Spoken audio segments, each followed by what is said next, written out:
How to build a solar panel for homestead, gardener, and prepper. Are you looking for a reliable and sustainable source of energy for your homestead, garden, or prepper needs? You've come to the right place. In this video, we'll teach you how to build your own solar panel. First, let's discuss the benefits of having a solar panel. Not only is it environmentally friendly, but it is also cost-effective in the long run. Solar panels come in handy during power outages, and they're a great alternative source of energy. Before we start the construction process, let's gather the materials. You will need solar cells, flux pen, tabbing wire, bus wire, a soldering iron, silicone adhesive, and a solar charge controller. Now let's start with the construction process.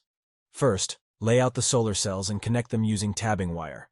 Make sure that there are no gaps or light leaks, as they will affect the panel's efficiency. Once connected, carefully transfer them to the desired and prepared base. Next, connect the solar cells to the bus wire using a soldering iron. This will ensure that the energy produced by the cells will be transferred to the solar charge controller correctly. Finally, seal the solar panel with silicone adhesive, ensuring it is waterproof and that the solar cells are adequately protected. Voila! Your solar panel is now ready for use. Place it in the area with maximum sunlight and connect it with the solar charge controller and battery backup system.